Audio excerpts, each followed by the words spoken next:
Welcome back to PrayerCaveTV, the Uchao Dawn Break Show. My name is Eric Kimondo, and in studio with me this morning is Mr. Simon Kamau from OptiPro Limited. And today we are going to be talking about the future of women leadership in Kenya. Such an interesting conversation right here. That is made for you. Karibu sana. Thank you, Eric. How are you doing this morning? Very well, I thank God. How was your journey? Blessed. Yes. Wow. Yes.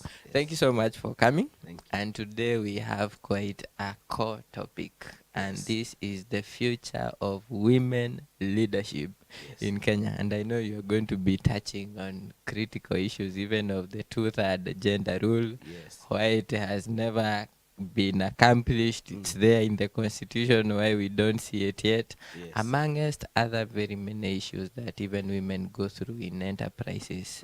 And even I know from young girls that are listening to you, to the women in the leadership positions, they want to hear from this conversation. So karibu sana. Thank you. And take us through. Thank you, Eric. To all our viewers who are watching and listening, we are really grateful and glad to be here.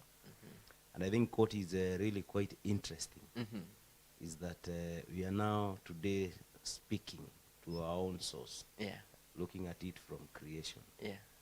We are born of women, and you will appreciate if you look at it from creation, from an economic value, and even now the principles of life. Women are actually known to be procreators of peace, very strong in development, and these are unifying factor in the world, So to all women outside there, we are really grateful for you, and we also take note that in your absence, we really even can't imagine how the world or the planet will look like, To be a world without flowers. Wow. Now, Eric, that conversation will be terrible. Terrible. You figure out your mom, your wife, your daughter, your sister, your colleague. So women are procreators. And they have really contributed to a lot of value. Looking at Kenya, for example, during the pre-colonial era, really what the role of women was. When men were out there in the bush and in the forest, of course, scheming and planning how to counter the British colony, the women actually were quite strong in terms of now providing for food, providing for intelligence. The generation did not continue. As much as men were in the bush fighting, the procreation still went on.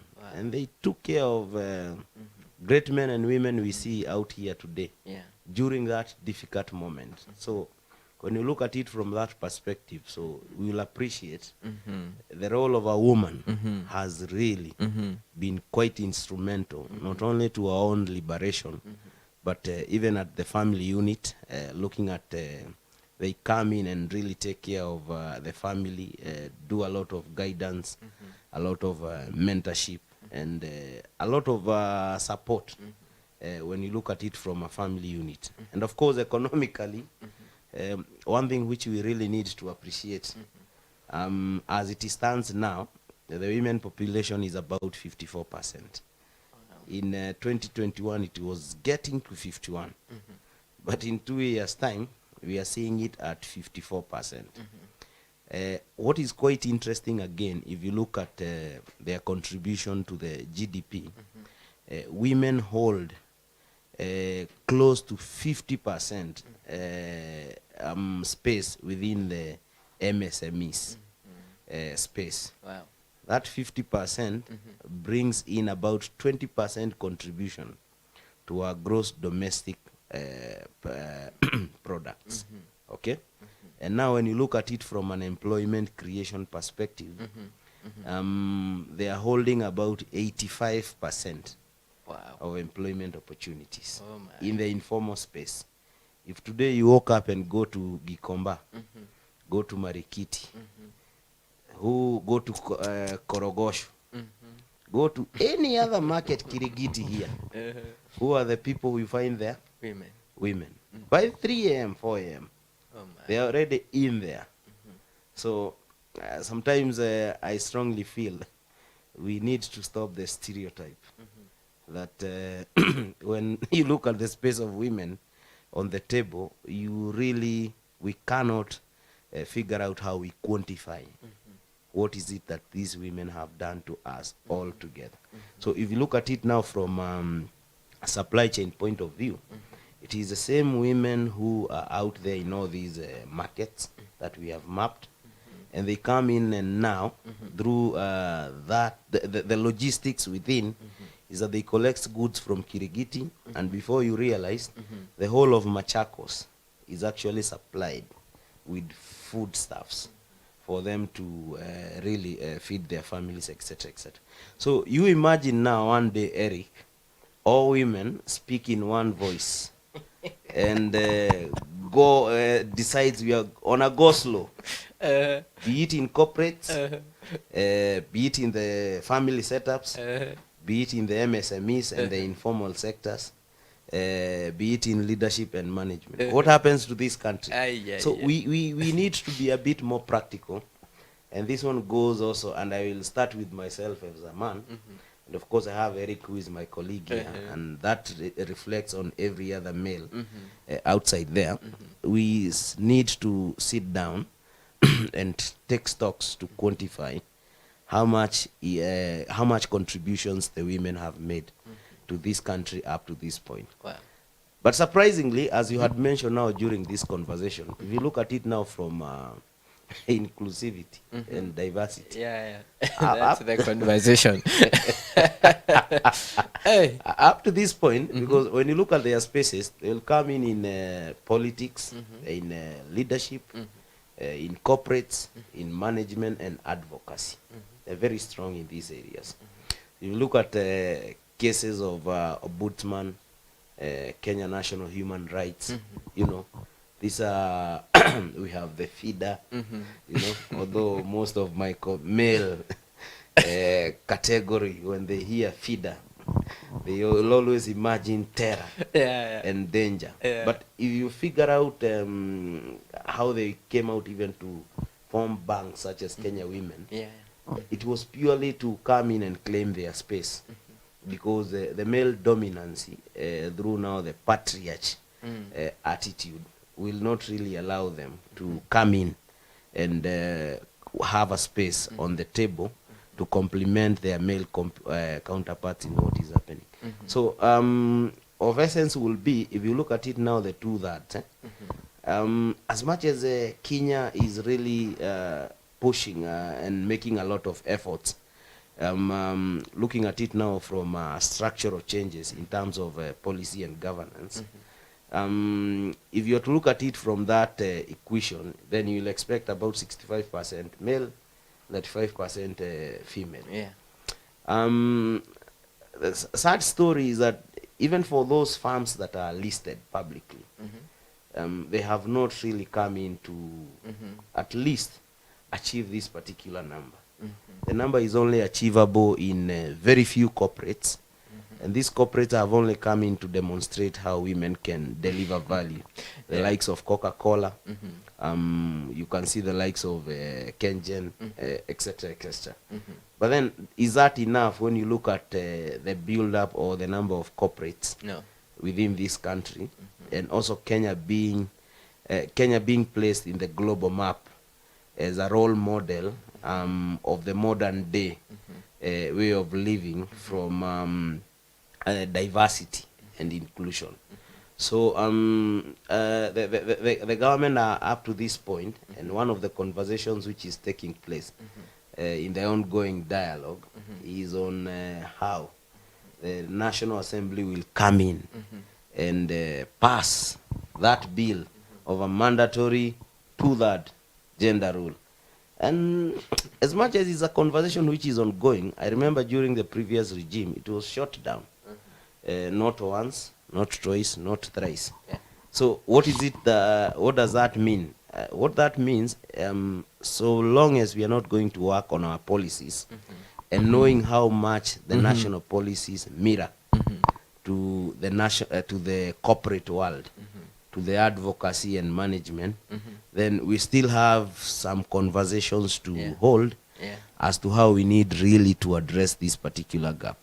But I feel strongly that the women have not really been silenced. The fact that we do not have that gender rule, which is provided for in our constitutions.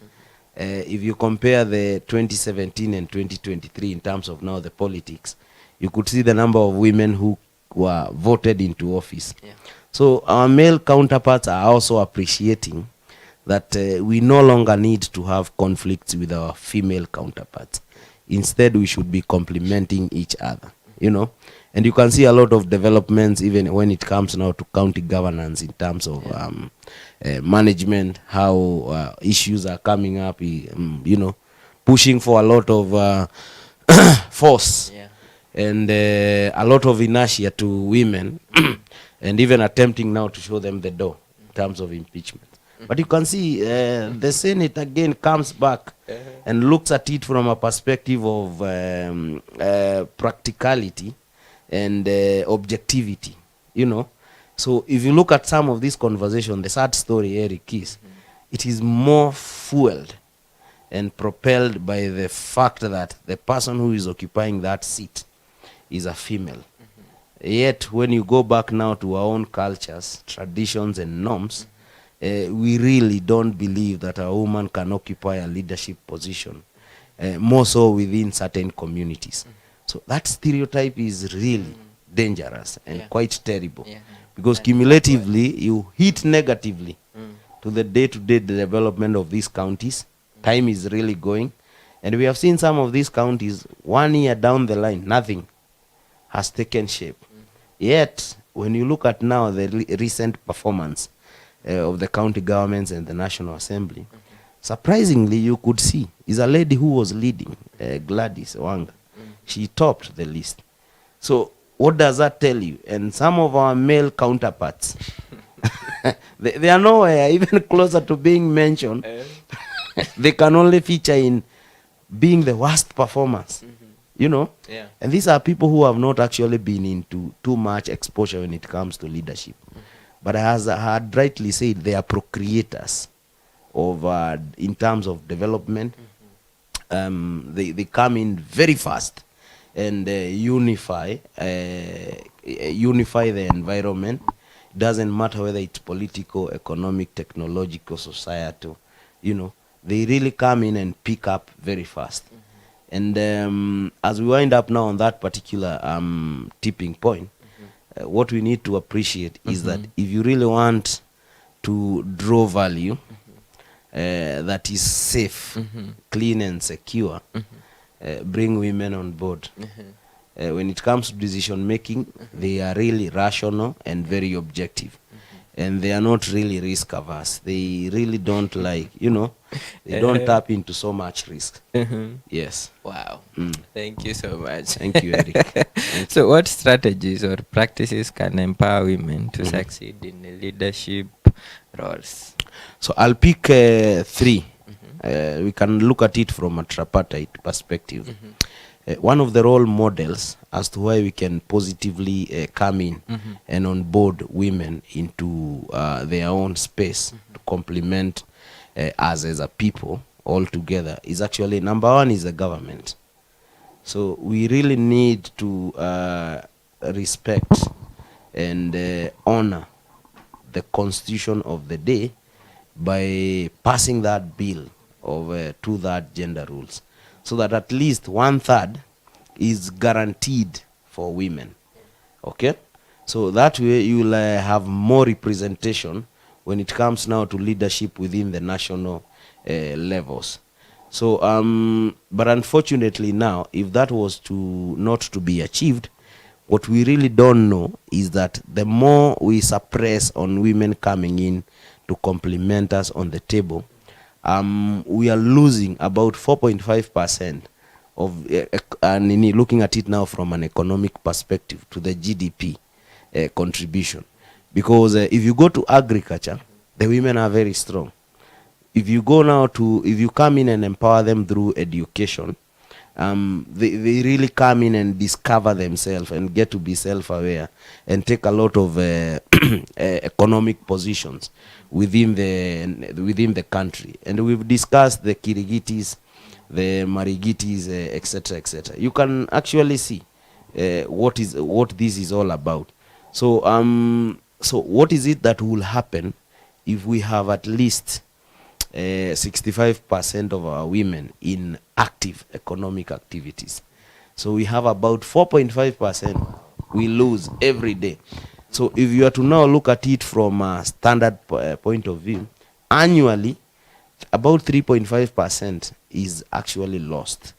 Again, when we do not come in and tap from the 4.5, because you can bring in the 4.5, 1% can fall off, but at least 3.5 will actually come in and stabilize the wheel.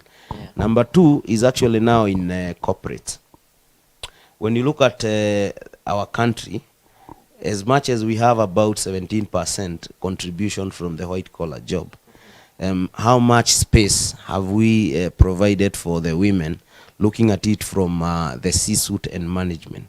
Because if they are not involved in decision makings and they are not really empowered to come in and bring out their own talents and capabilities, then what that organization stands for is to lose from potentially very productive people in the form of discriminating them by way of the gender. So you end up really killing your own self by the fact that you don't want to recognize and appreciate that these are human beings just like yourself. They are equal to the maker. They have their abilities just like you have. And the moment you get now to involve them and do away with the gender discrimination, then outrightly 30% of your decision making, and this is tested, Eric, will be final decisions.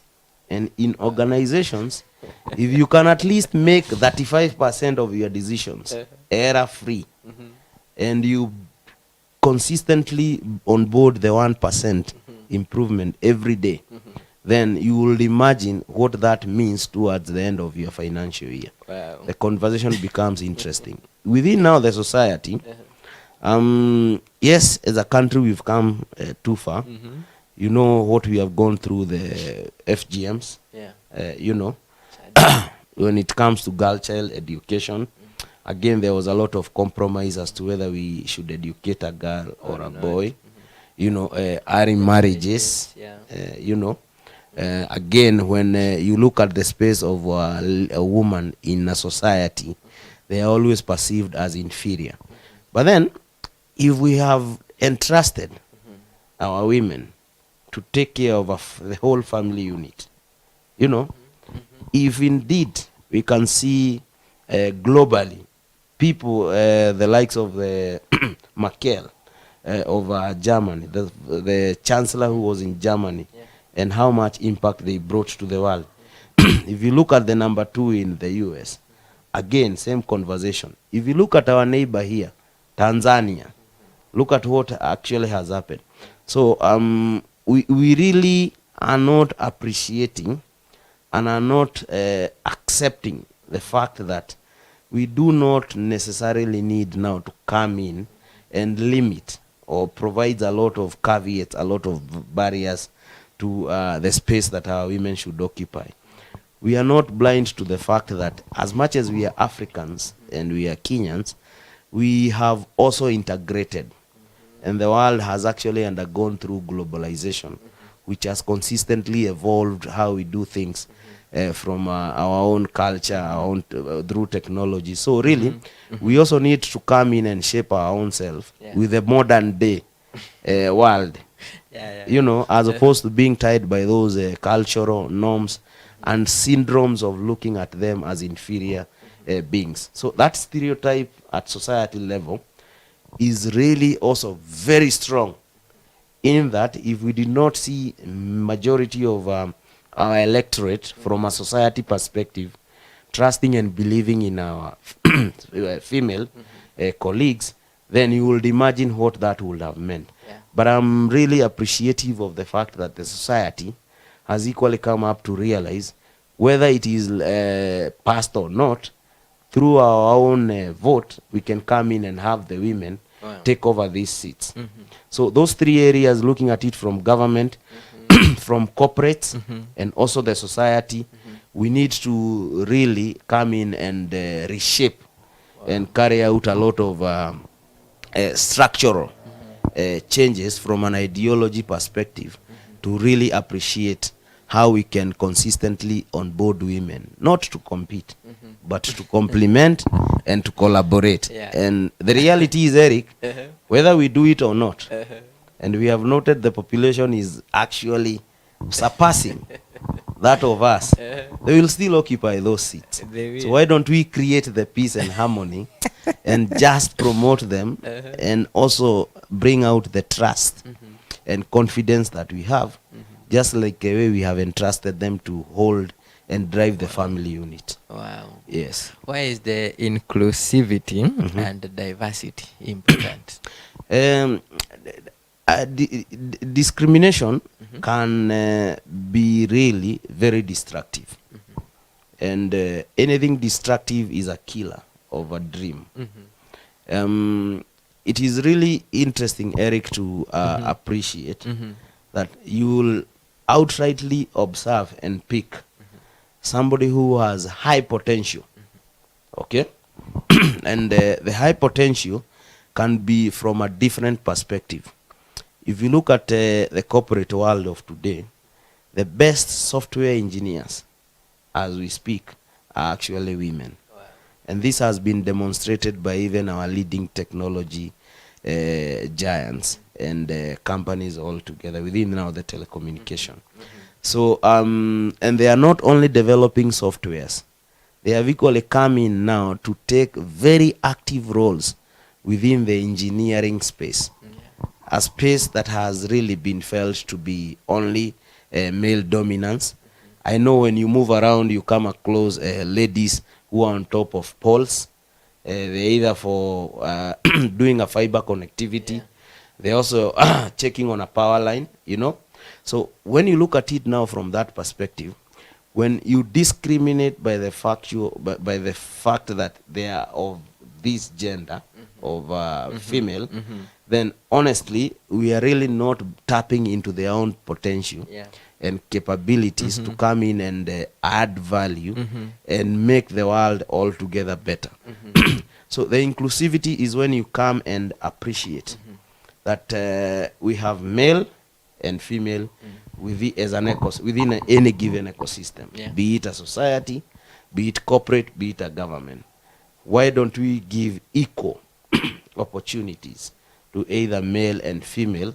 And so long as, Eric, you convince us and you become the voice of reason objectively, then we follow your own way in terms of direction and purpose. And if you go back again, surprisingly, when it comes now to the employment, the job creations you see in this country within the informal sector, female have created about 85%. Those jobs are not actually there for their colleagues, for their female colleagues. Actually, they are male dominance in terms of who comes in to execute those particular jobs. You understand? So when you look at it from a perspective of inclusivity, we are simply saying we respect and appreciate all of us when it comes to leadership can have a space. So why don't we have everybody included in this particular discussion? Why don't we have you in this particular conversation and also get to pick what your contributions and inputs are? So we are really not discriminating women when it comes to certain aspects of our lives as human beings, but when it comes now to aspect of areas that requires decision making, we want to bring it up as if they will not think. They can't think, you know. that becomes quite really expensive. So they can, we have set aside some space where women have been noted to be very strong. You know, they can cook very well, they can wash very well, they can take care of the family very well. But when it comes to corporate decision making, you know, leading teams and taking up roles and responsibilities that would require you going an extra mile and to demonstrate leadership and proper supervision of the team, we want to assume at that level, at corporate level, they will not. But in a family setup where you have 2, 3, sometimes even 5 kids, they have brought them quite well. And these are the people who have actually, the kids have made a very strong impact in the society through the mother, but the mother cannot be trusted when it comes to decision making. So that is what we are saying. We need to keep off that stereotype. Those doctrines are quite really dangerous. And yes. old. Yes, they are outdated now. They're really outdated. They are gone. They're not there. You know, they are not there. And socially, I know as a country, we're still struggling when it comes to drugs and substance abuse. I can tell you, if you look at the statistics, if you have 10 cases of drug and substance abuse, you will pick 7 male against 3 female. So they are really quite self-aware, and they are cautious of the fact that they have a responsibility when it comes now to how they carry and conduct themselves. And if you just look at it from a general perspective, show me of one single mother who eats before the kids are served. But what happens to we as males? So long as it's served, sweep.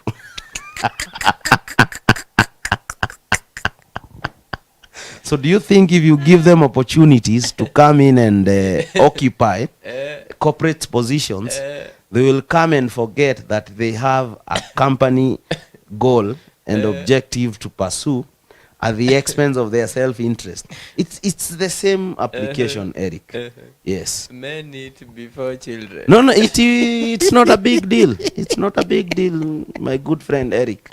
They will not even ask whether the kids have been served. No.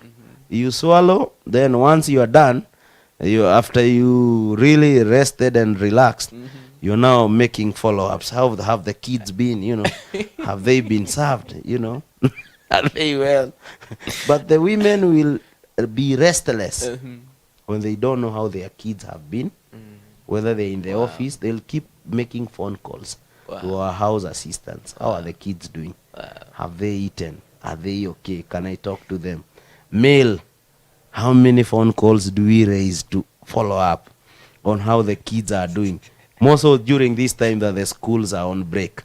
You know, let's get to hear from them. They can give comments, and it will be interesting to see that. You know. And actually, well, we've seen it. Some women-led organizations are doing well. Yes. Extremely well, especially in the aspect of care. Yes. Everybody in the institution feels they are well taken care of. True. If you look at it now from a personality point, when it comes to empathy and emotional intelligence, man, the environment becomes very good.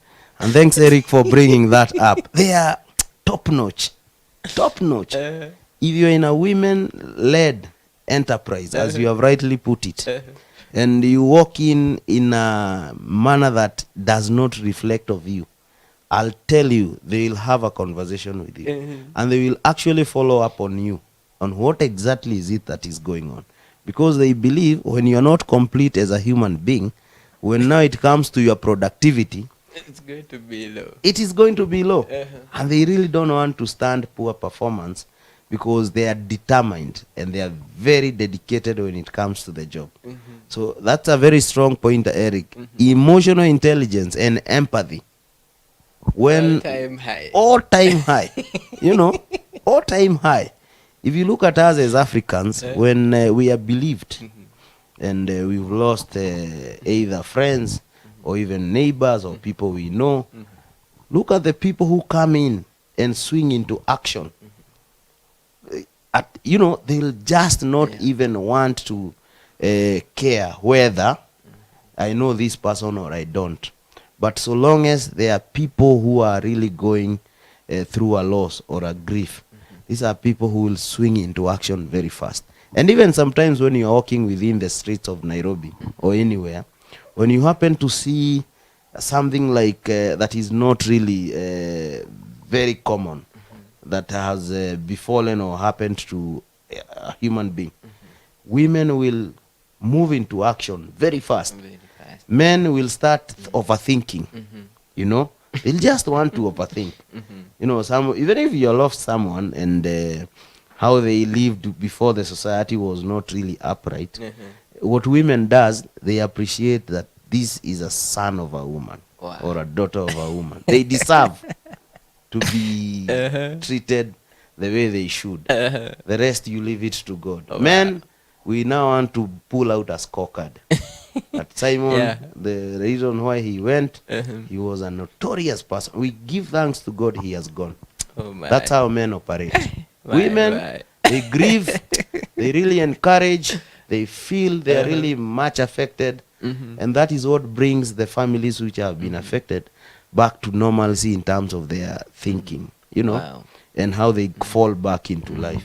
So we need to look at human being at women from a perspective of value, and not from the stereotypes and indoctrination of our own old culture that is overtaken by time. We also need to appreciate, will not pull up a face reflection where we trust them with other responsibilities, but when it comes to leadership responsibilities, we want to present a case to mean that they're inferior. They are not, Eric. Wow. Yes. Wow. Now that we've seen the important role of women in society and what they bring on the table, yes, we are going to take a short break. When we come back, yes, you take us through what is your advice for women, especially now in corporate leadership. Yes. What should they start doing? There are young girls that are listening to you. There are mothers that are listening to you. What is going to be your advice? So see you shortly after this break. Thank you.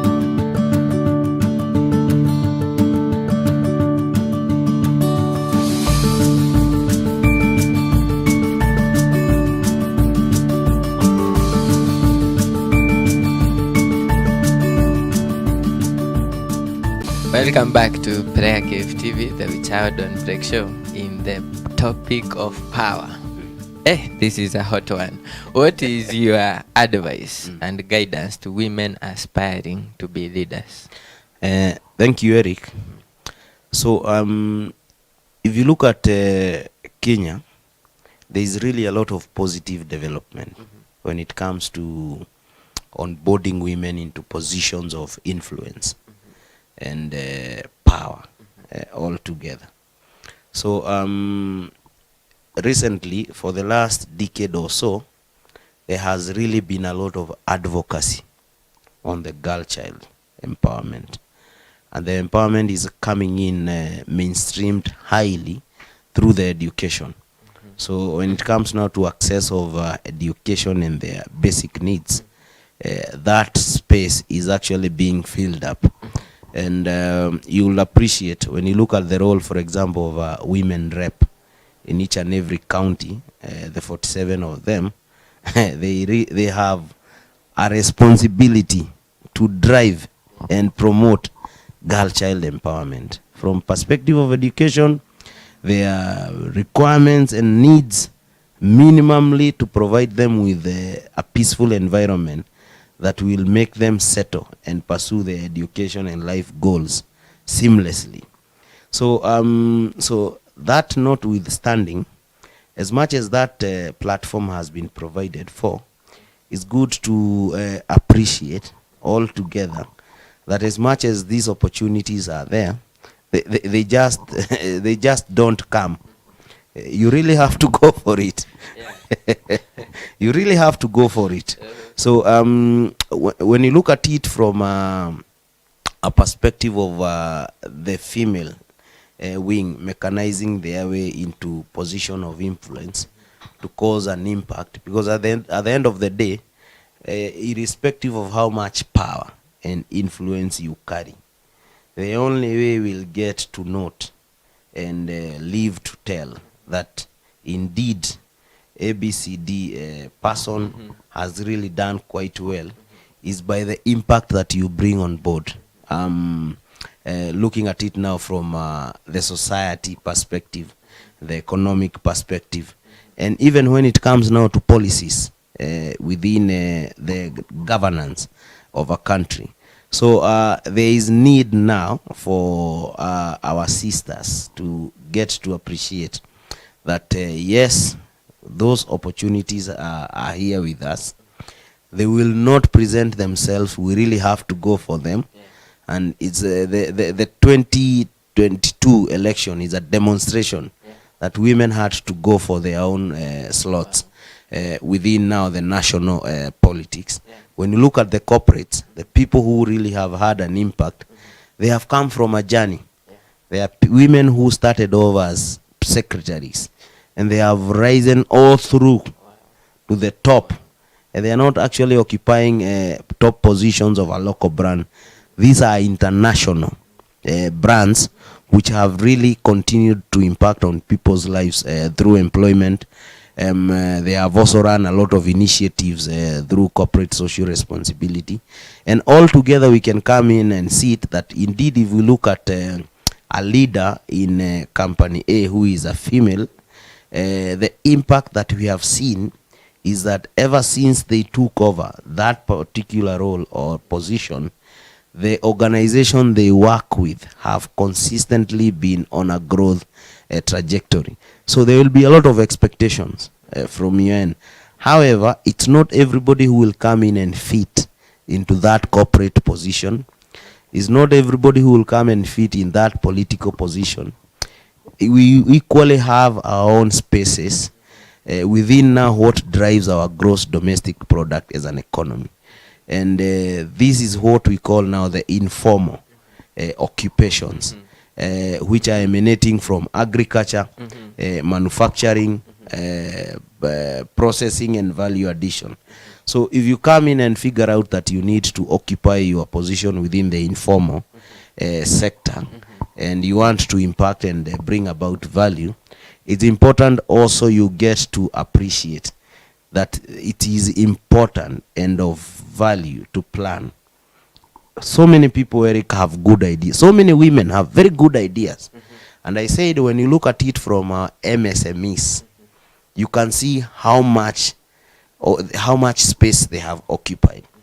And that again is reflected in our GDP, in that 1 out of 5 is a space which is actually occupied by MSMEs. But at the same time, we've seen quite a number of women come out here for business, but by the fact that they did not sit to appreciate that an idea could originate from anywhere, from you interacting with other people, you interacting with the environment, reading, etc., etc. But the moment you fail to sit and package that idea into a business plan and a strategic plan, then honestly you will come in and blindly pursue to fill a gap that has no direction or purpose. So it's important that that idea, let it be put into a perspective of a plan and a strategy to draw you a direction and a purpose. Map for you the products and services that you intend to bring on board.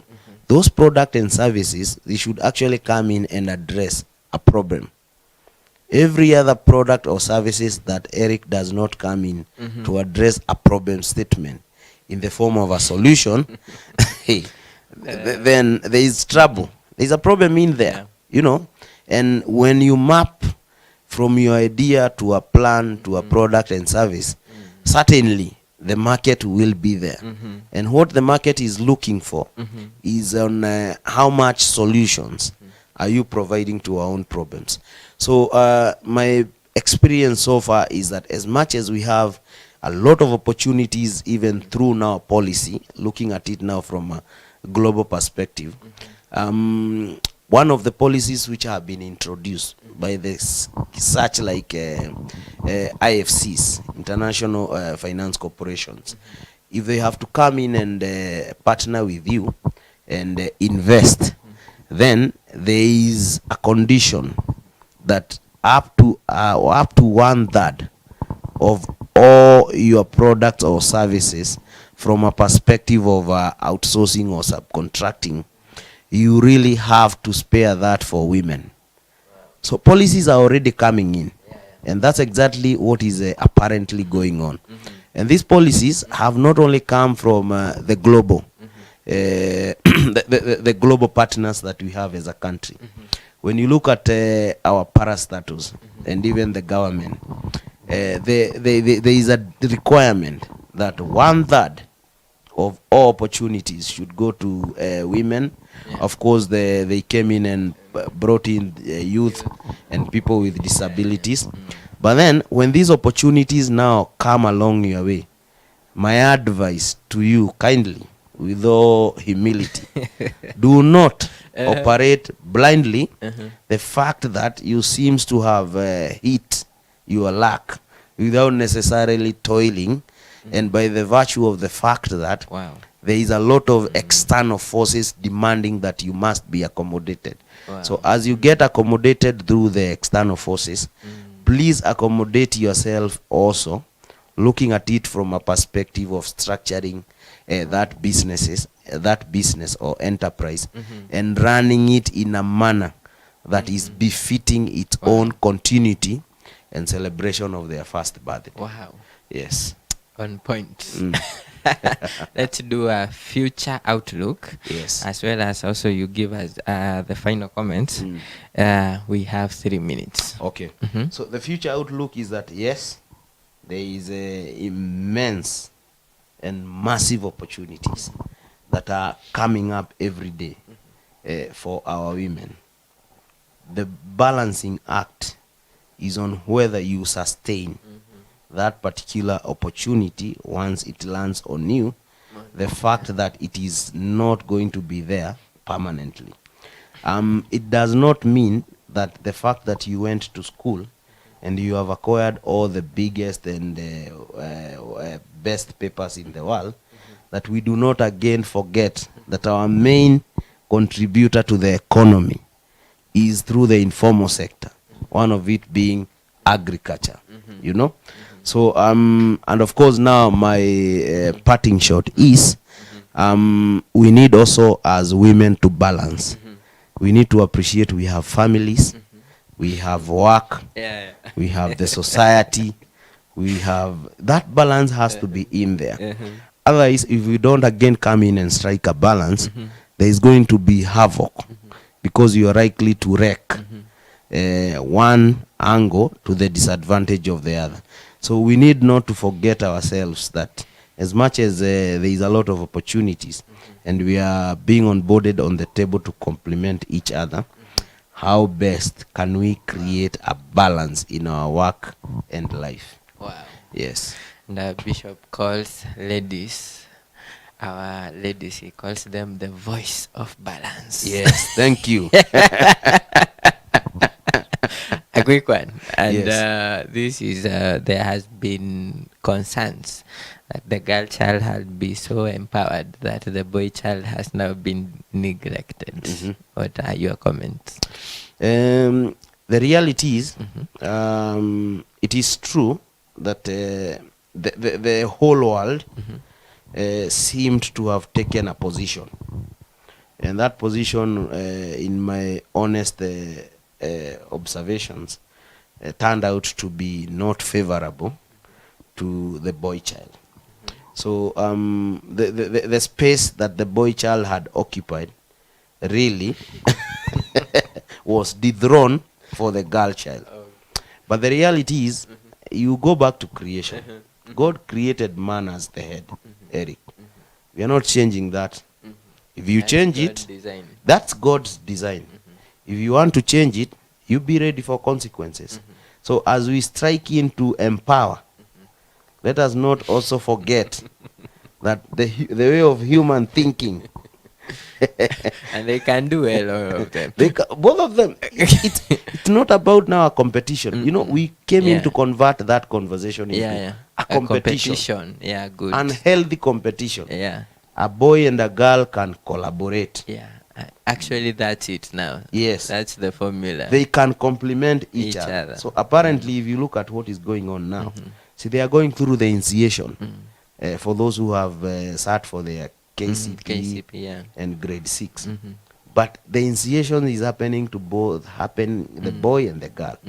Because they are being taught on how they can complement each other. They can collaborate as an ecosystem to bring about value that is meaningful to life and themselves. As opposed to competing, how many girls are we admitting to university? How many girls are we having in the corporate world? That is not really very healthy. It is not very healthy. Wow. Yes. That's a powerful conversation this morning. Thank you. One thing is the kind of value that we have upon our women is up there. Yes. We value you, we esteem you, we love you so much. Yes. Yeah, so instrumental. We can't imagine a world without women. No, it will be suicidal. Chaotic. It will not exist. And to the conversation of the boy child, girl child, shift from competition to collaboration. That's where the real power is. We are not saying you empower one, you demote the other. Actually, no. It's bringing all at par so that both strengths can be put to work. And that way we are going to see a very strong society. Yes. Thank you so much for that conversation. Tunashukuru sana. Yes. We thank God for creating us, male and female, and the way that He has given each and every one of us each powers across the genders. Yes. God is just amazing. Very, very, very, very. Wow. I want also to thank the people producing the Child on Break show. We have Ian Getau, Sheila Huro, and Doreen Mwende. From that conversation, you can hear we have the 2/3 in our production team. PrayerCaveTV, check. Actually, it's 50-50. Yes. It's 50-50. And to you, our viewer, we love you, we appreciate you, and we pray for you every day. That's why another check, Minister Andegwa, is going to be here in the studio praying for all your needs. Wow. And also on Sunday, we welcome you because our mom, Reverend Phyllis Mother, is going to be ministering in the another check. In the Sunday service. God bless you and see you on Monday.